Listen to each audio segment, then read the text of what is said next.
Hey, it's Michael Day with the Daily Merge. This is a Daily Merge special report. Today we're covering on what exactly is going on in Oregon. Now, if you haven't been following too closely, an armed militia has taken control over a federal building in Oregon over protest of the federal government. Now, there are two families that are at the center of this story, with a long backstory leading up in a legal conflict with the U.S. government. So let's get right to it. I'm going to give you all of the facts first, and then I'll give you my take on it. The first family we're going to look at is Clive and Aram Bundy, father and son. Clive Bundy has been a rancher in Nevada for a very long time. He's in his 70s now, been doing it his whole life. His cattle have happily grazed on federal lands for most of that time without incident, and that's completely legal. 1989 comes along, and as Las Vegas sprawls out into the desert, the desert tortoise is added as an endangered species, and its habitat being threatened by the sprawling city. So as a trade-off, the Bureau of Land Management decides that they'll allow the city of Las Vegas to continue spreading to spur economic growth and all of that good stuff. However, the land occupied or grazed on by about 50 ranches and different ranchers would now be more regulated to allow enough vegetation to grow for that desert tortoise to survive. Now that's contested because the desert tortoise had been there for 100 years with these grazing cattle without incident. So that was the first point of contention when the ranchers were told that things were going to change. But nonetheless, things did change. So in 1989, the federal government issued permits that you had to get a permit for your cattle to graze on these federal lands. Many of the ranchers took up legal defenses and fought this, as did Clive Bundy. However, most either lost or settled and ended up taking a settlement, a dollar amount settlement from the United States government to fold up shop, give up the land so that this desert tortoise would be protected. Bundy did not. Bundy stayed there. He continued fighting. In 1993, he decided to stop paying for these permits. He said he didn't recognize the federal government's jurisdiction, and he wasn't going to pay the permits to have his cattle graze any further, and so starts the legal dispute. Now, just about every other rancher in the area had packed up and left, and in 1998, the regulations changed once again to make grazing on those lands nearly impossible, even with a permit. So from 1993 until present day, the Bundy cattle have continued to graze on these federal lands. You know, the court cases have been drawn out, and it came to a climax in 2014, where the federal government came in to actually seize the cattle forcibly and remove them from the land and confiscate them from Bundy, who now is, the federal government says he owes over $1 million in fines. However, when that happened in 2014, an armed militia, Bundy, his son included, hunkered down at the Bundy Ranch, leveled their weapons at federal agents, and said, don't touch my cows, and that if you came to get them, that we were going to protect them with life and liberty. So it was an armed standoff. And a few days in, the federal government made the call that it was not worth escalating the situation to a hail of gunfire, so they packed up their trucks and they left. That case remains unresolved. The second family we're looking at is Dwight and Steve Hammond, also father-son. They are out in Oregon. Now, they've had similar disputes when it comes to grazing and all of that, but their case is a little bit different because the centrality of their case is actually arson. So in 2001, a fire started. Now, I'm going to give you both sides of this in the name of being fair and unbiased for the first half of this.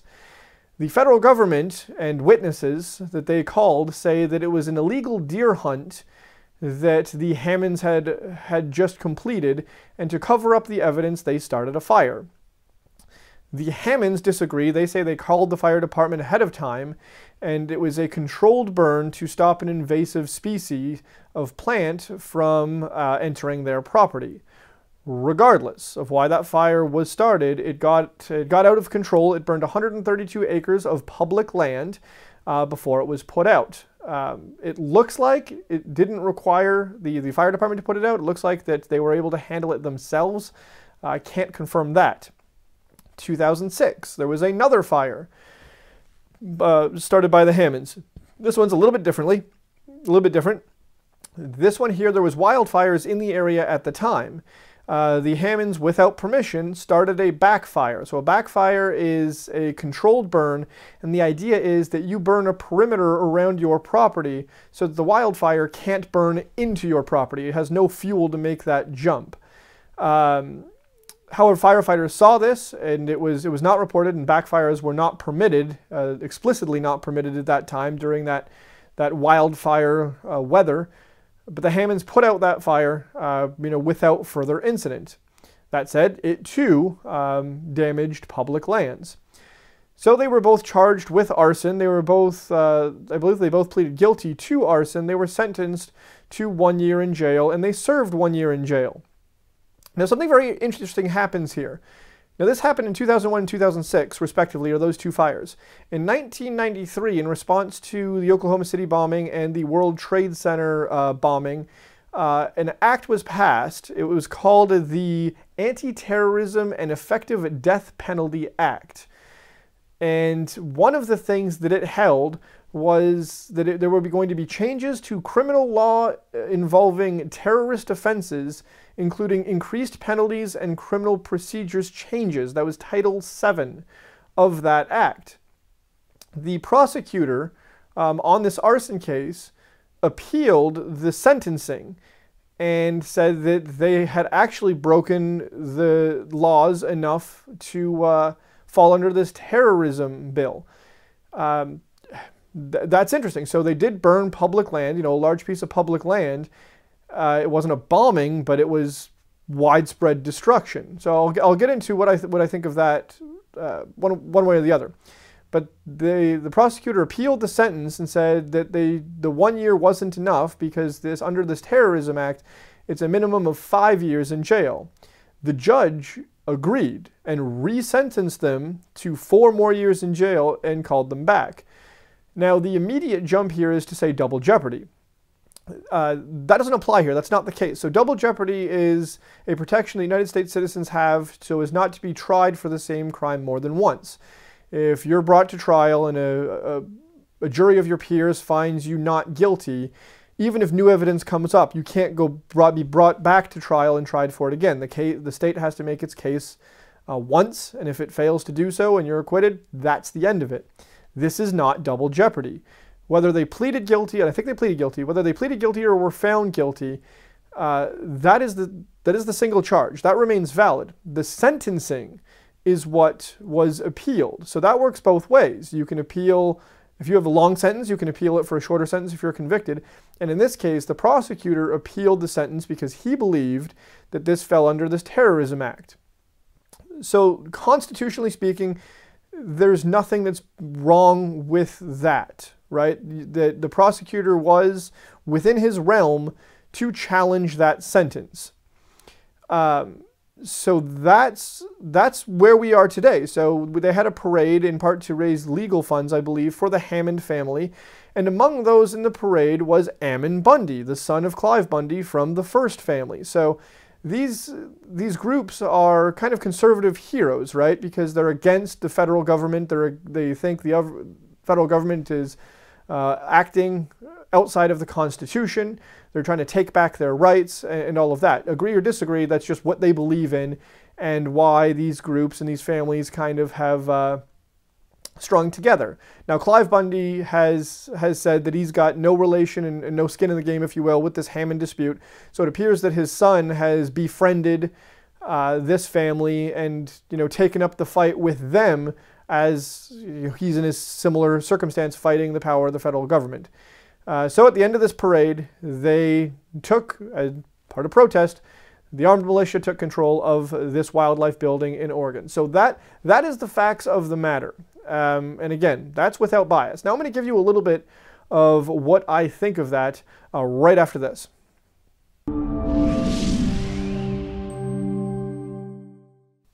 All right, back on the Daily Merge. So you've got all the facts of the Oregon case. Now let's break it down.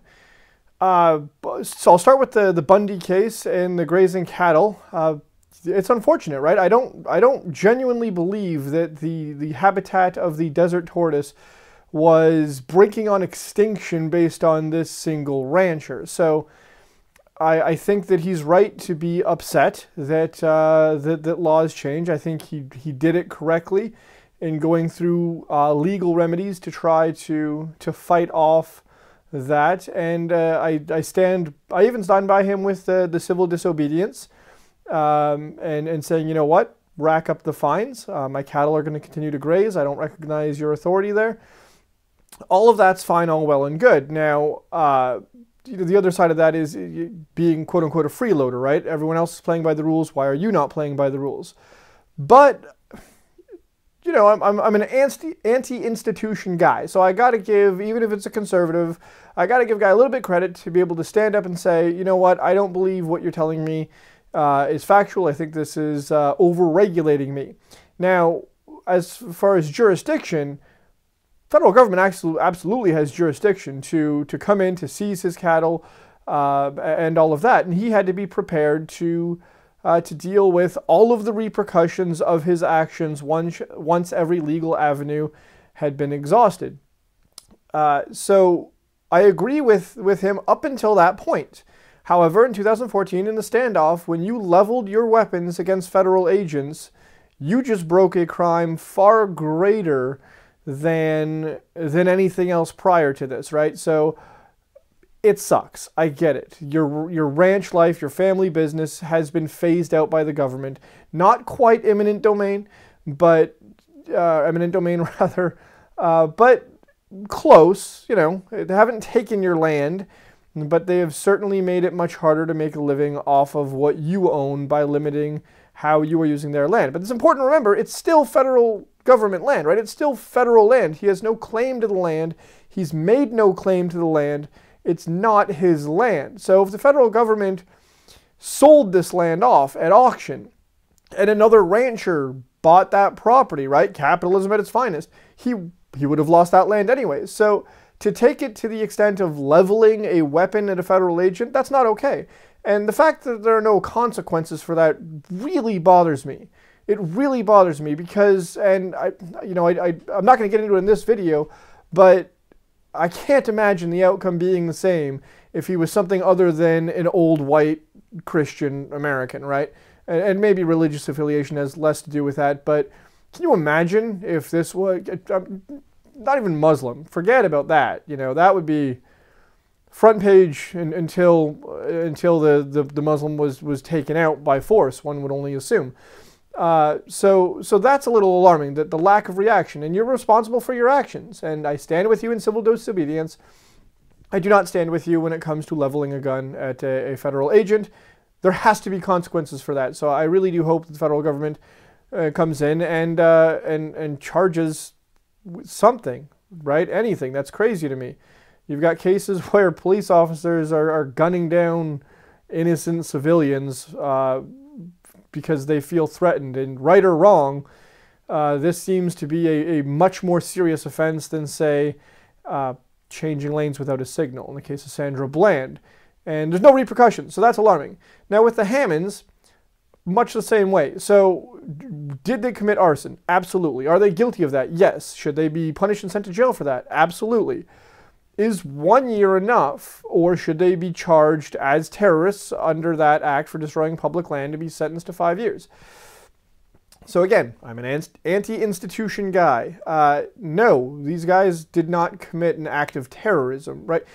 By definition, sure, maybe that applies, that they burned off 132 acres of public land. So how is that any different than damaging a vacant public building, a vacant federal building? If they had blown up or destroyed by arson a federal office on a weekend when there was, you know, no threat to human life, would that be considered terrorism? Well, yeah, I think you can make the case that may well be. You're rebelling against the federal government and the powers that be with violent force. So okay, so I can see how it may be classified as terrorism in the eyes of the prosecutor and the judge that resentenced them, but I disagree, right? So I stand with you and say, hey, this is an unfair sentence. I believe that this is an overstepping on the rights and the powers of not even the federal government, just the authorities at large, that this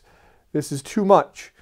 But once again, when you take up arms and you take over a federal building, peaceful or not, you've made it very clear that you may not respond peacefully should federal agents come to remove you from that building. Now, the reason the federal government hasn't, much like the Bundy case, they're not going to escalate this over something that's relatively petty, right? We're not going to go down in a hail of gunfire over a decades-old arson case. So I commend the administration or whoever is deciding not to take action for that.